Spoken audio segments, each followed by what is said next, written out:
Hello and good morning to the Kyle Connor YouTube channel. This is a Volkswagen Atlas, and I want to talk to you about my experiences with Atlas. I've now driven every version, and actually this exact car twice. So almost a year ago, maybe 10 months ago, I came here to just outside of Detroit, Michigan, to drive the Volkswagen ID4 prototype. And when I flew in, Volkswagen had arranged for this vehicle for me to go and get over to where the ID4 was. That same thing has happened today. I went back with an old friend, has a lot more miles on it than when I got it. I think it only had maybe 1,500 miles on it back 10 months ago. Now it's over 7,000 miles. But I had such a positive impression of this car as my first sort of drive in an Atlas. And then we got some cars for a week in Colorado. We had Atlas Cross Sport, we had Atlas Base Camp, both with the V6 engine, and I was hugely disappointed. And I was like, whoa, I remembered loving this car so much. And now getting back into this Atlas, I love it again. Now, just a reminder, this is Volkswagen's largest three-row SUV. Let me show you the trunk really quick. Actually really big, very practical, very stylish vehicle. I think this car looks awesome. You can see here, third row, plenty of room for me to actually fit in there. I wouldn't say it's overly premium feeling, a lot of hard plastics inside, things like this, but it looks good and it's priced unbelievably well. I mean, it's very hard to find sort of a German three-row semi-premium SUV. Let's take a look at the second row. Huge rear doors, by the way. They open almost 90 degrees to get in.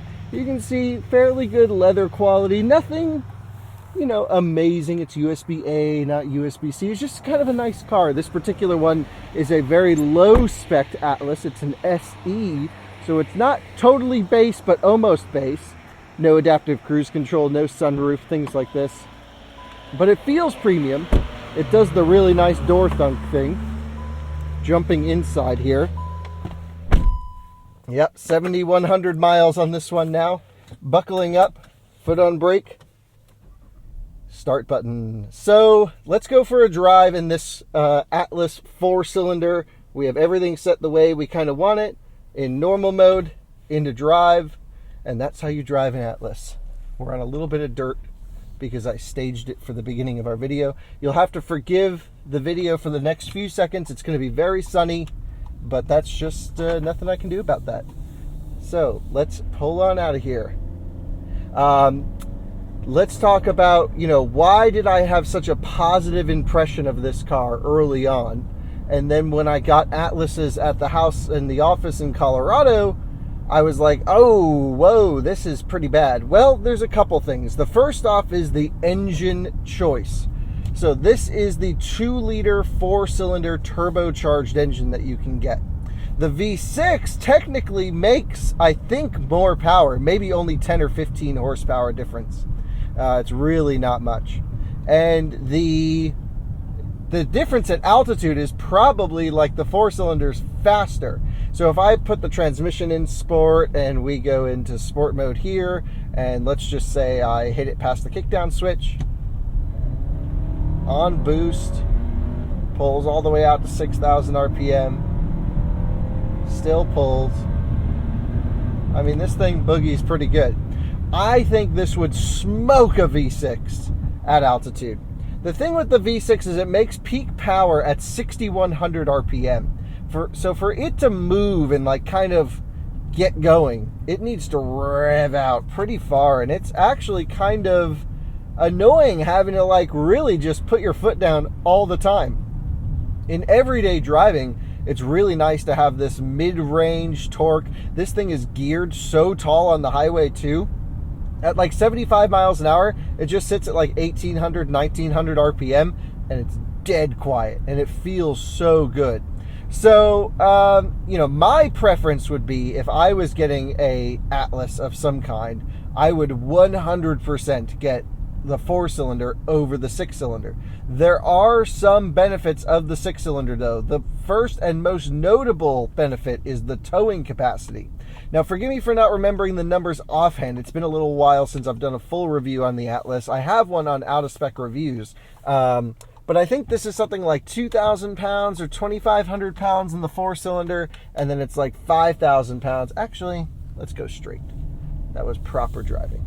And it's something like 5,000 pounds or 5,500 pounds in the V6. Like a big difference in towing capacity. And I think what it comes down to is Volkswagen just doesn't want this 2-liter just sitting in boost the entire time, would be my guess. I don't know. I don't think there's a suspension difference. The power is about the same. So the only difference is, I would think, is like how hard is the car working. The other thing that I think makes the Atlas drive better as a... Well, actually, before I get to why this is better, the V6 sounds better, right? This kind of sounds agricultural, foot down, for example. Pleasant. It's unoffensive. I mean, there's worse sounding 4-cylinder engines for sure, and this is not bad.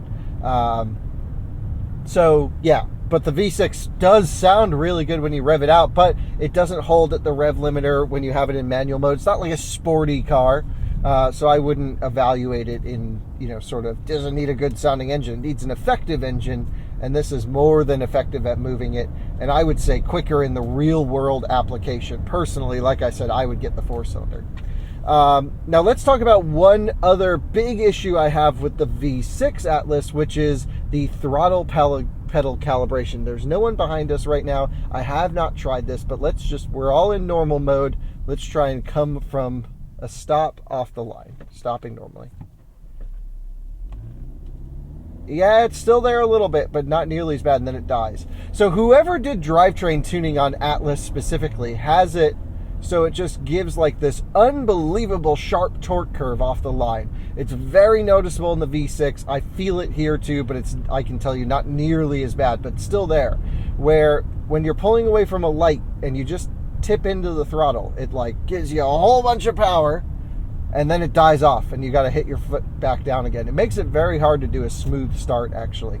So I thought that was quite interesting. Let's go back into sport mode, and good bit of road, actually. I didn't know Michigan had good roads.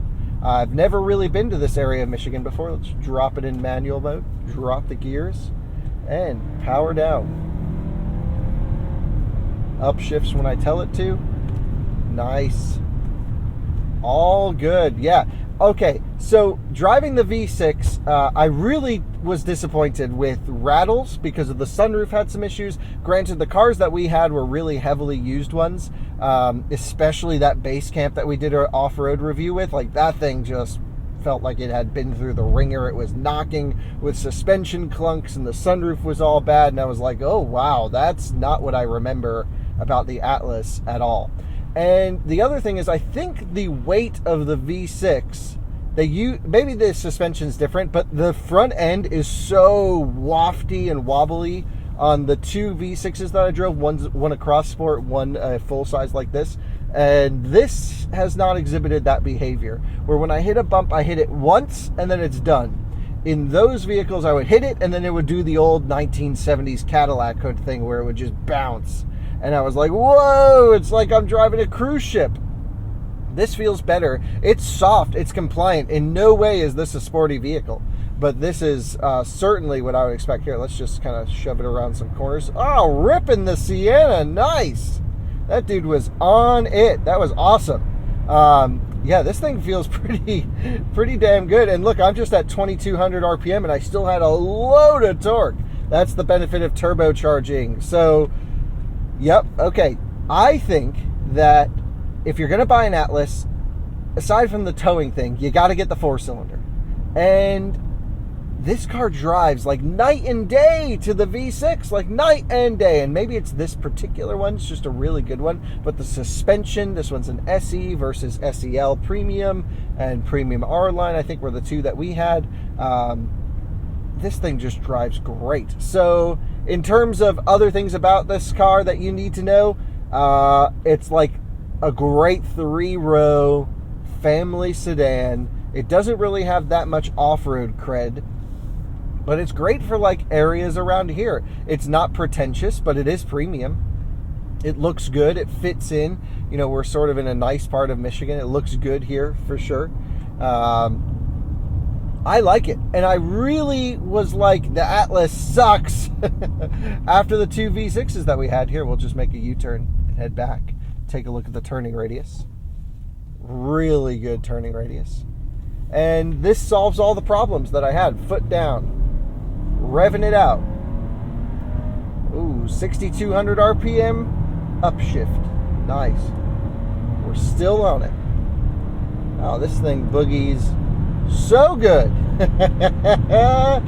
Nice. Overall, I gotta say, it's the right size. It feels so good. And please just get the 4-cylinder one. Don't buy the V6. The V6 has no torque down low. It has very odd calibration off the line. Not to say this doesn't. And man, this just the suspension. It must be the weight of the V6 just changes the driving dynamics of this car massively, because this is so much more eager to turn, so much more, I don't want to use the word compliant. The other one's really soft. It's just a much better suspension calibration for everyday driving. It's not as wafty. And on the highway, like I just did an hour-long highway cruise in this, and music up, sounded good. I don't even think this has the upgraded audio, and it's just awesome. And look at this, throwing it around some corners. It does well, folks. The Volkswagen Atlas 4-cylinder is the one to have. My recommendation, of course. I would not recommend any of the V6s that I drove. And it could be that I just spent time with the V6s at altitude, right? I live at 5,500 feet of elevation, and I usually bring the cars up to about 8,000 and then come back down on my loops. And maybe it drives better at sea level, but I'm just have to tell you my experience. I think even at sea level, I'd rather have the turbocharging of the 4-cylinder engine here. Now, you could argue maybe the V6 would be more reliable. I don't know. You know, just it's hard to say without doing a true long-term test on both of them. But I will say they put this 2-liter 4-cylinder in everything across the Volkswagen Group. I think my mom's Macan has the same engine, and it's just fine at being an effective unit. Just stay on top of oil changes, and then you're good to go. And give it some warm-up, cool-down time, I would recommend. And that's your Volkswagen Atlas review. Get the 4-cylinder. Really impressed here. This is what I remember loving, this low driving position. This really quiet, wonderfully calibrated suspension. And it just went all downhill when I drove the other ones. So here we are, back in my old friend that I spent time with. We even shot a video with this car talking about should you get the 4-cylinder or 6-cylinder for out-of-spec reviews. But that was before I drove the 6-cylinder. But I said this was fine in that video, I believe. And there you have it. Thanks for watching another Kyle Connor YouTube channel video. Expect plenty more POV driving reviews here on this channel. I'm going to go drive the 2022 Tiguan right now after this drive in about 15 minutes. I can't post that for a little while, so cars will just come on this channel. It's not going to be very structured. But I do like to put on the GoPro and tell you what I think. Bye-bye.